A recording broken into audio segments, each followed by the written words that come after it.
Hmm. Dear student, today I teach you another question regarding over subscription, forfeited and reissued. Okay? प्रिय student, आप लोग को मैं आज एक फिर प्रॉब्लम बता रहा हूँ शेयर पर over subscription, pro rata allotment and forfeited and reissue of shares.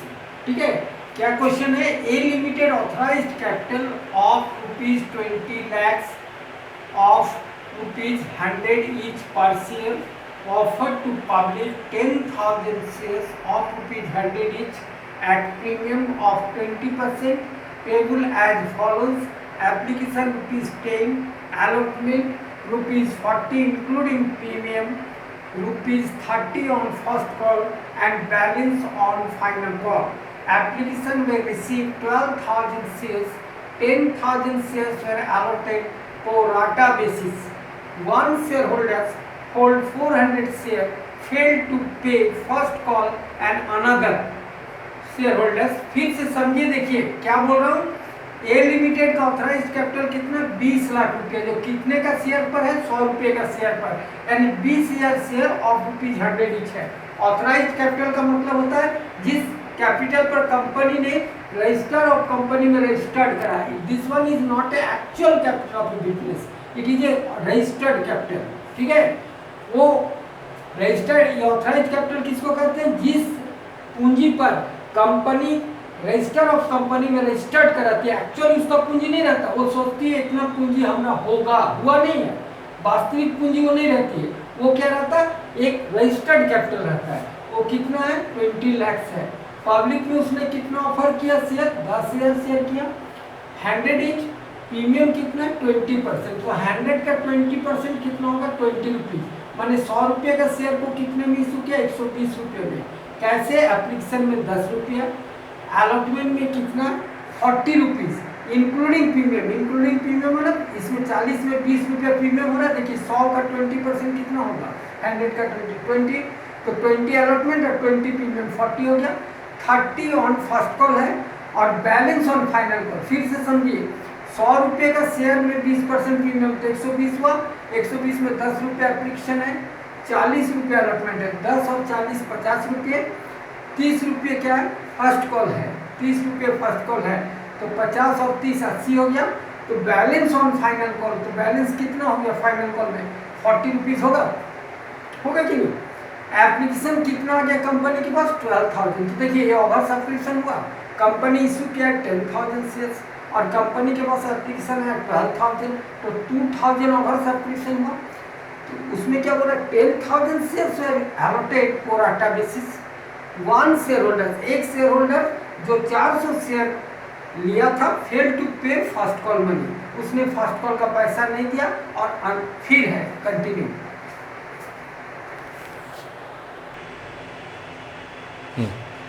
देखिए another share holders hold 200 shares, fail to pay final call money, all 600 shares were forfeited and reissue at ₹80 per share, pass general entries. फिर से समझिए, एक share holder कितना share का पैसा नहीं दिया था? 400 शेयर का फर्स्ट कॉल नहीं दिया था, और दूसरा शेयर होल्डर 200 शेयर का फाइनल कॉल नहीं दिया। तो आप समझिए कि टोटल 600 शेयर कैसे हो गया? जो शेयर होल्डर 400 शेयर का फर्स्ट कॉल नहीं दिया, वो नेचुरली वो फाइनल कॉल भी नहीं दिया, नहीं ना देगा।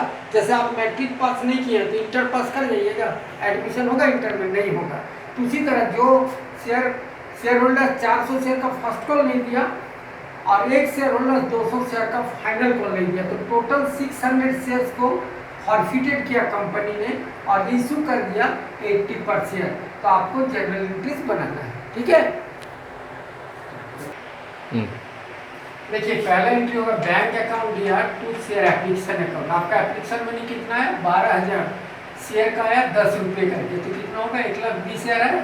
फिर से समझिए, बैंक अकाउंट दिया टू शेयर एप्लीकेशन कितना होगा? देखिए आपके पास कितने का एप्लीकेशन मनी आएगा? 12,000 शेयर्स का, आप ₹10 ईच है एप्लीकेशन, तो 1,20,000 होगा। ठीक, नेक्स्ट एंट्री होगा शेयर एप्लीकेशन अकाउंट दिया to share capital account to share allotment. देखिए आप कंपनी इशू किया था 10,000 शेयर, तो 10,000 शेयर का 10 रुपये करके उसको आना चाहिए था 1 लाख। कितना क्या? 1,20,000। तो एक्सेस जो 20,000 रुपया है ये कहाँ पर एडजस्ट हो जाएगा, अलॉटमेंट में होगा। फिर से समझिए, दूसरा एंट्री होगा शेयर एप्लीकेशन अकाउंट ईयर 1,20,000 to share capital account to share allotment account. Share application होगा 1,20,000, शेयर कैपिटल होगा 10,000 इंटू 10 1 लाख और शेयर अलॉटमेंट 20,000। थर्ड एंट्री होगा शेयर अलॉटमेंट अकाउंट या to share capital to security premium या शेयर प्रीमियम। तो देखिए आपका अलॉटमेंट मनी कितना है, 40,000 है, जिसमें 20 प्रीमियम है और 40 रुपीज़ है, 20 प्रीमियम है और 20 अलॉटमेंट है। तो 10,000 इंटू 20 और 10,000 इंटू 20 2 लाख एंड 2 लाख 4 लाख रुपये अलॉटमेंट मनी ड्यू हो। अब फोर्थ एंट्री क्या होगा कि देखिए आपको 4 लाख में से 20,000 मिल चुका है एप्लीकेशन में, तो अब आपको कितना मिलना चाहिए, 3,80,000 मिलना चाहिए।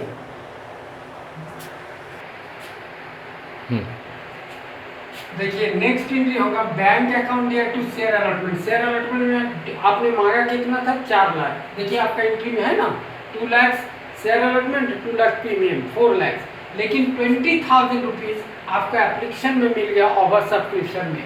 तो 20,000 मिल गया, तो एंट्री का होगा बैंक अकाउंट या टू शेयर अलॉटमेंट 3,80,000। कैसे 3,80,000 हुआ ना, 4 लाख हमको मिलना था और 20,000 हमको मिल गया, तो आपका कितना बच गया, 3,80,000। Next share first call account या टू शेयर कैपिटल अकाउंट। देखिए आपका फर्स्ट कॉल कितना 30 रुपीज़ है, तो 10,000 शेयर का 30 रुपीज़ करके 3 लाख हुआ, ठीक है। नेक्स्ट आपको देखिए 400 शेयर का फर्स्ट कॉल नहीं मिला अकॉर्डिंग टू योर क्वेश्चन, तो आपका होगा बैंक अकाउंट या काउंसिल एरियर अकाउंट या टू शेयर फर्स्ट कॉल। तो देखिए 400 शेयर का 30 रुपया नहीं मिला, तो 12,000 नहीं मिला। 3 लाख रुपये में से 12,000 रुपये आपको नहीं मिला, तो कितना मिला, 2,88,000 मिलेगा। फिर से समझिए, आप मांगे कितना, 3 लाख, लेकिन 400 शेयर होल्डर जो है 400 शेयर का पैसा नहीं दिया, तो 400 शेयर का फर्स्ट कॉल है 30 रुपये करके, तो 400 इंटू 30 दैट इज 12,000 आपका क्या हो गया, नहीं मिला। तो 3 लाख में 12,000 नहीं मिला, तो 2,88,000 मिला। देखिए फिर होगा हम लोग फाइनल कॉल का पैसा मांगेंगे। शेयर फाइनल कॉल अकाउंट या टू शेयर कैपिटल कितना है, 10,000 शेयर है और फाइनल कॉल बैलेंस अमाउंट है। तो फिर से समझिए बैलेंस अमाउंट कैसे निकालें, एप्लीकेशन 10 रुपया है, अलॉटमेंट 40 है, फर्स्ट कॉल 30 है, तो आपका कितना होगा 80 रुपया, और शेयर का प्रीमियम के साथ वैल्यू कितना है 120 है, तो इसका मतलब बैलेंस फिगर 40 रुपये फाइनल कॉल हुआ, ठीक है। तो आप 40 रुपये इंटू 10,000 करेंगे तो 4 लाख हमको मिलना चाहिए, लेकिन आपका 600 शेयर का 40 रुपये करके नहीं मिला, एक शेयर होल्डर्स नहीं दिया, 2 शेयर होल्डर्स, तो 24,000 नहीं मिला, तो 4 लाख रुपये में से 24,000 नहीं मिला, तो बैंक अकाउंट कितना मिला, 3,76,000 मिला, ओके। अब शेयर को हम लोग फॉरफिटेड कर रहे हैं, तो क्या होगा, शेयर कैपिटल अकाउंट दिया। देखिए फेस वैल्यू ऑफ शेयर पर कीजिएगा, प्रीमियम में डिस्काउंट पर नहीं। तो face value of share 600 share का 100 रुपीज़ करके है, तो 60,000 होगा। जो नहीं मिला उसको लिखेंगे, तो फर्स्ट कॉल में हमको क्या नहीं मिला, 400 शेयर का 30 रुपीज़ करके नहीं मिला, 12,000 नहीं मिला। फाइनल कॉल का 600 शेयर का 40 रुपीज़ करके नहीं मिला, 24,000 नहीं मिला। तो देखिए share final share capital account या 600 शेयर का 100 रुपीज़ करके 60,000 हुआ।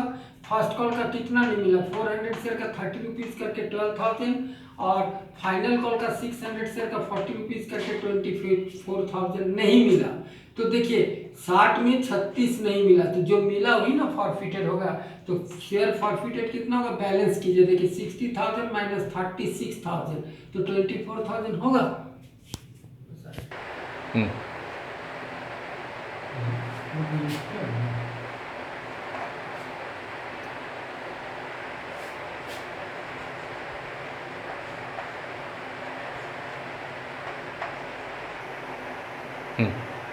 देखिए नेक्स्ट जब रीइश्यू करेंगे, बैंक अकाउंट दिया, देखिए 600 शेयर को रीइश्यू कर रहा है किस रेट में, 80 रुपये के रेट में, तो 600 इंटू 80 48,000 हुआ। और शेयर कैपिटल 600 शेयर्स का 100 रुपये फेस वैल्यू, तो आपका 60,000 हुआ। तो देखिए 60,000 क्रेडिट है, 48,000 डेबिट है, तो आपका बैलेंस अमाउंट 12,000 होगा। इस बैलेंस 12,000 को हम लोग क्या लिखेंगे, शेयर फॉरफिटेड अकाउंट दिया है। फिर उसको जो शेयर फॉरफिटेड देखिए आपका क्रेडिट कितना से हुआ, 24,000 से, और डेबिट कितना से हुआ, 12,000 से। तो अब कितना से डेबिट करना होगा, आपका डेबिट देखिए 24,000 है, और क्रेडिट आपका है, सॉरी डेबिट है, क्रेडिट है 24,000 और डेबिट है 12,000। तो और कितना सम डेबिट करेंगे, 12,000 से करेंगे। फिर से समझिए, आपका 9th नंबर एंट्री हुआ था, शेयर कैपिटल अकाउंट दिया, 2 share first call account, 2 share final call, 2 share forfeited, और वो अमाउंट था 24,000 रुपया। उस शेयर को आपने रीइश्यू कर दिया 80 रुपीज़ करके। तो 600 शेयर के 80 रुपीज़ की करके किए, तो बैंक अकाउंट दिया 600 इंटू 80, 48,000 हुआ। और शेयर कैपिटल कितना से डेबिट था, आपका 60,000 से। तो डिफरेंस कीजिएगा 60 और 48,000 में, तो 12,000 आपका शेयर फॉरफिटेड हुआ। शेयर फॉरफिटेड क्रेडिट बैलेंस आपका कितना था, 9th नंबर जनरल एंट्री में 24,000, और डेबिट एंट्री क्या हुआ, 12,000। तो अब कितना से डेबिट करना होगा, अगेन 12,000 से करना होगा। कैसे ना, 24 ये आपका क्रेडिट बैलेंस है और ये डेबिट बैलेंस है। तो आप देखिए कि क्रेडिट 24,000 है, डेबिट 12,000 है, तो और कितना से डेबिट करेंगे, तो 12,000 से करेंगे। तो शेयर फॉरफिटेड अकाउंट या टू कैपिटल रिजर्व 12,000 होगा। ठीक है dear student, I hope you understood this problem.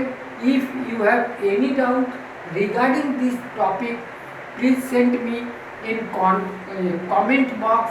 और आपसे रिक्वेस्ट है कि आप प्रैक्टिस कीजिए, आपके पास कोई भी बुक्स है उससे प्रैक्टिस कीजिए।